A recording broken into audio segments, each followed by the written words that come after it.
Olá, pessoal! Hoje vamos iniciar uma nova leitura. O que Jesus diria, do autor Tony Cook. Lições das cartas às 7 igrejas de Apocalipse. Esse livro contém 207 páginas e está dividido em 4 partes. Hoje iremos ler a introdução e o prefácio. Introdução. O que Jesus diria à sua igreja hoje? O que ele poderia comunicar à igreja que fica no fim da rua ou do outro lado da cidade? Sua resposta diz muito sobre como você percebe Jesus e sobre o que você acredita que ele pensa acerca da igreja. Algumas pessoas poderiam supor que Jesus a criticaria duramente, exporia a hipocrisia de seus membros e a necessidade de se consertarem, etc. Outros poderiam imaginar que Jesus seria muito simpático e agradável e simplesmente diria aos membros o quanto são incríveis e quanto potencial têm para viver uma vida impressionante. Mas algumas dessas ideias é ainda que remotamente exata? A realidade é que Jesus é quem ele é. Quem a palavra de Deus diz quem ele é. Ele não é necessariamente quem as pessoas pensam que ele seja. Nós realmente temos uma ideia bastante boa do que Jesus diria às igrejas hoje, porque ele falou a congregações específicas antes e isso está registrado para nosso proveito. Em Apocalipse, o último livro do Novo Testamento, Jesus aparece para o apóstolo João e transmite informações específicas a serem compartilhadas com as 7 igrejas locais. Porque Jesus Cristo ontem e hoje é o mesmo e o será para sempre. Hebreus capítulo 13, verso 8. Sabemos que seus valores e atitudes com relação à sua igreja ainda são os mesmos.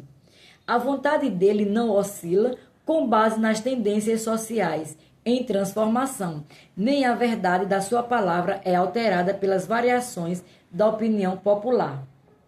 Qualquer pessoa pode ter opiniões sobre uma determinada igreja, mas no fim das contas é somente a avaliação de Jesus que importa. Afinal, a igreja foi ideia dele. Foram sua morte e ressurreição que tornaram a igreja possível e somente ele é o Senhor e o cabeça da igreja. Está claro que Jesus tem todo o direito de dirigir e de opinar com relação a quais deveriam ser o caráter e a atitude da igreja. É exatamente isso que é mencionado em Apocalipse, capítulo de 1 a 3. E esse é o foco do livro que você agora tem em mãos. As diretrizes que Jesus ofereceu às 7 igrejas localizadas na Ásia Menor, atual Turquia, servem como um ponto de referência sólido e confiável hoje. Consequentemente, explorar a visão dele sobre congregações locais específicas também nos dá incríveis percepções sobre seus pontos de vista acerca da igreja moderna. O que Jesus valorizava e desejava para seu povo naquele tempo continua sendo o mesmo hoje. Exatamente o que Jesus disse às igrejas no período próximo ao fim do primeiro século, e abordaremos o contexto histórico no qual aqueles primeiros cristãos viviam e adoravam. Veremos como Jesus se revelou a essas igrejas e o que esperava que os cristãos fizessem em resposta às suas instruções. E também observaremos questões importantes referente à aplicação no sentido de compreender o que tudo isso significa para nós hoje. Em outras palavras, como podemos pegar o que Jesus disse e, com a ajuda do Espírito Santo, permitir que nossa vida e nossa igreja se conformem com mais a sua vontade. Os detalhes específicos sobre as cidades e as igrejas estão na seção 4. É tentador tratar deles primeiro, mas escolhi focar diretamente em Jesus e em outras questões fundamentais na primeira parte do livro. A pessoa e a identidade de Jesus são vitais para entendermos tudo o que é abordado no restante do livro. Também é exatamente proveitoso analisar parte do cenário histórico a fim de entendermos o contexto no qual todas essas comunicações ocorreram. Esse é o tema do prefácio a seguir.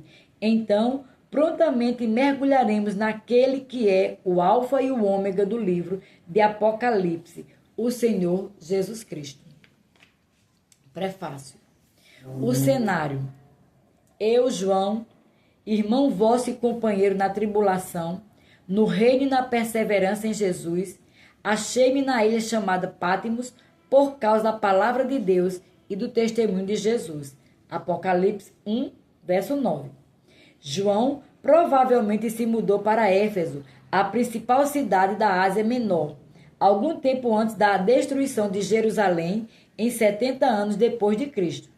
Aquele que é conhecido como o discípulo a quem Jesus amava, João 20, verso 2, teria sido tremendamente influente na igreja em todo o mundo, mas especialmente entre os cristãos da província da Ásia, hoje Turquia Ocidental.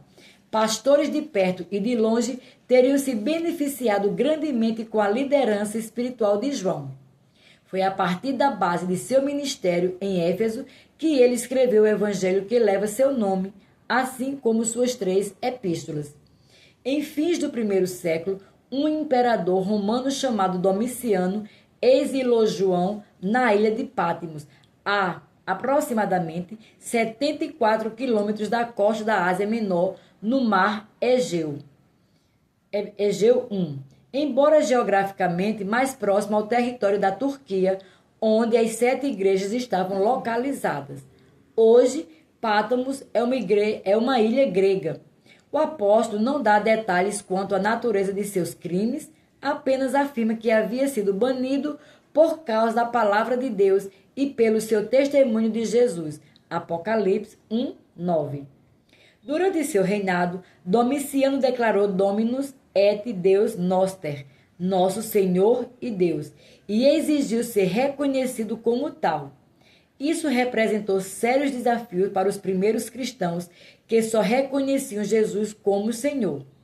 Recusar-se a queimar incenso ao imperador e dizer César é Senhor era visto como uma atitude rebelde e desleal.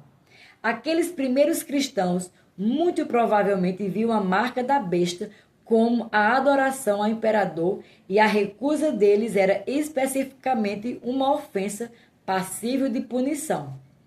Alguns dos primeiros cristãos enfrentaram represálias econômicas e perdas de empregos, prisões, banimento e até a morte. Na época de seu exílio em Pátimos, João era o único membro sobrevivente do grupo apostólico original. Com exceção de Judas Iscariotes, que morreu por suas próprias mãos, o restante dos 12 e outros ministros notáveis haviam sido martirizados por causa da fé. Alguns relatos são confirmados com maior precisão que outros, mas há indícios de que muitos dos amigos e colaboradores de João morreram das seguintes formas. Tiago, irmão de João, foi morto a fio de espada em Jerusalém, sob o reinado de Herodes. Atos 12, do verso 1 ao 2. Pedro foi crucificado em Roma, sob o reinado de Nero, em meados do ano 60. A tradição indica que Pedro pediu para ser crucificado de cabeça para baixo, uma vez que se sentia indigno de ser crucificado do mesmo modo que Jesus. André, irmão de Pedro, morreu crucificado no sul da Grécia em uma cruz em forma de X. Bartolomeu foi espancado e crucificado na Índia. Tomé foi perfurado por uma lança até a morte na Índia. Mateus foi morto com um machado na Etiópia. Paulo foi decapitado em Roma sob o reinado de Nero. Sua cidadania romana o poupou da morte mais terrível por crucificação. Tiago, irmão do Senhor, o autor do livro de Tiago, foi espancado até a morte em Jerusalém. Marcos foi arrastado até a morte pelas ruas de Alexandria, no Egito. Timóteo foi apedrejado e espancado até a morte nas ruas de Éfeso. Acredita-se que João passou aproximadamente 18 meses exilado em Pátimos. Quando Domiciano morreu, João foi libertado e voltou para sua casa em Éfeso. Nos seus últimos anos, Tanto antes quanto após o exílio, João foi um dos cristãos mais influentes do mundo. Talvez Domiciano tivesse pensado que poderia calar João e anular a sua influência, mas o imperador cometeu um grande erro de cálculo. Jesus invadiu o exílio de João e lhe entregou uma revelação que impactou profundamente os cristãos da sua própria época e que ainda continua a falar a incontáveis milhões de pessoas em todo o mundo nos tempos atuais. É possível que João fosse livre para andar pela ilha durante o exílio e que ele tivesse se abrigado em uma gruta ou em uma caverna rasa. Hoje, ela é chamada de a Caverna do Apocalipse e é celebrada como o lugar onde João vivia quando encontrou Jesus e escreveu o livro de Apocalipse, talvez com a ajuda de um escriba chamado Prócoro. Os visitantes de Pátmos hoje podem conhecer essa caverna e o monastério localizado mais acima na mesma montanha. O monastério de São João foi construído e dedicado no ano de 1088 por um monge chamado Cristódulo, servo de Cristo.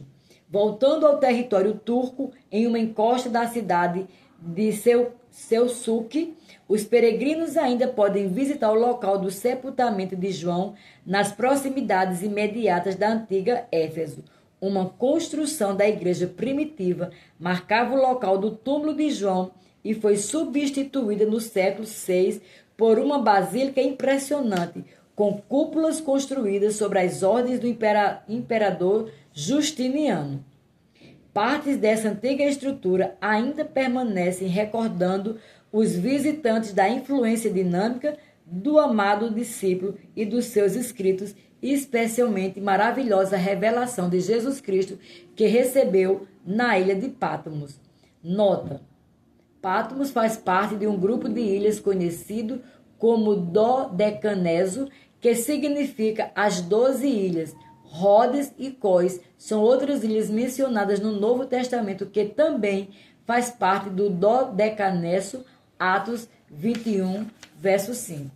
E aqui nós terminamos essa parte. Até o próximo vídeo, em o nome de Jesus.